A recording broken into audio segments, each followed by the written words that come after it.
Hey everybody, are you ready for your plank story and to find a move to do today?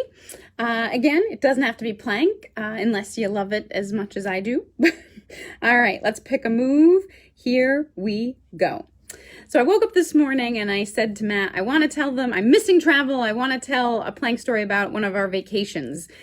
Pick a country, and he picked Turkey, which has always been one of our favorite trips, and it made me chuckle just to think about it. But what came to mind from Turkey was how I was determined to try a Turkish bath, even though it was a bit mortifying because you're like naked in a group of people and someone gives you a bath basically.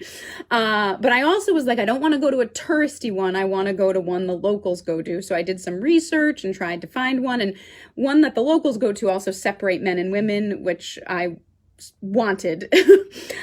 So we are walking down this alleyway that's getting a little sketchier and sketchier, and then we separate and Matt goes to the men's and I go into the women's, and I really can't communicate. We don't speak the same language, but I get escorted into a changing room. And now it said online you could choose to wear a bathing suit, but that wouldn't be common. And I wanted to sort of be when in Rome. So I had decided I was going to go buck naked as much as that was outside my comfort zone. So I go into this dressing room, which is comical because, it was your own personal dressing room, except the door was made of glass, which to me defeats the purpose of a changing room. So whatever, I stripped down, I tucked my stuff away, I wrapped my towel around myself, and I was escorted to the bathing room, which was really beautiful and elaborate, but also like an altar, and it was all like a sauna. It was very warm in there, and they laid me down on this altar and no one else was there. And then they leave and water is dripping down from the ceiling, and they left me there a while, and I was thinking, am I supposed to do something? Is there a signal I give them when I'm ready for my bath? Is anyone else going to come in? What is happening? But it also felt like this could be a human sacrifice. I'm just lying here naked on this altar in this hot room with and so finally this buxom woman comes in, and she's wearing a muumuu, and I don't know if she works here or is coming for a bath as well. And she takes off the muumuu, and she's in black bra and underwear, kind of lacy. And then she comes over, and she's clearly the woman who's going to bathe me.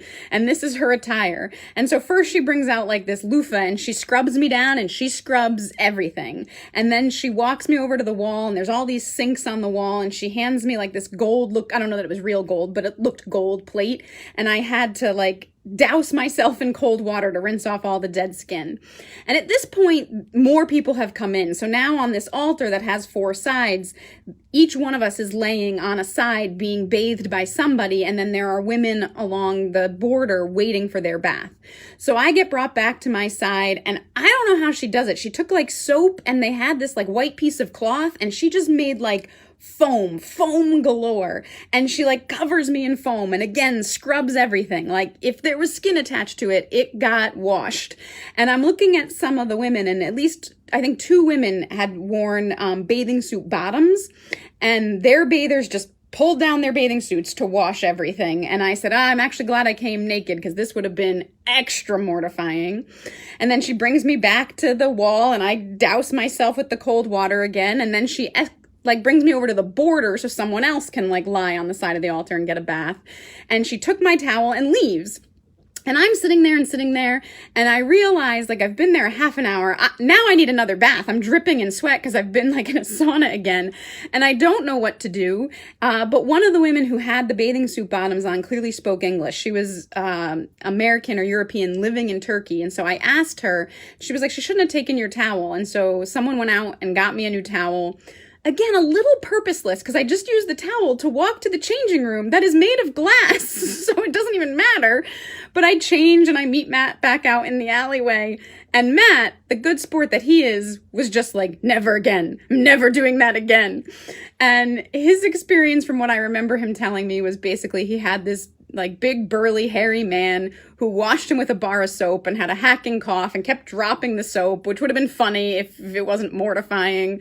And Matt said to me this morning, tell them that I never need to get that intimate with a stranger ever again. So Matt, Matt was done. But what Matt really enjoyed was in Turkey was he went to a barber and got his haircut.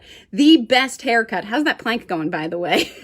The best haircut he's ever gotten.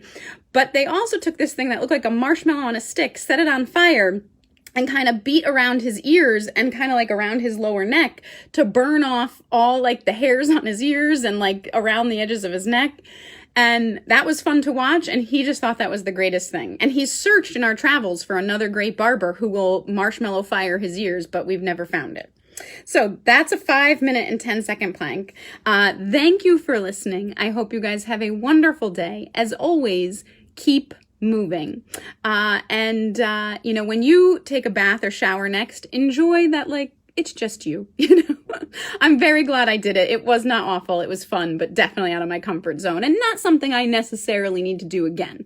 Although if someone wanted me to, unlike Matt, I wouldn't not do it again. All right, guys, have a great day. Bye-bye.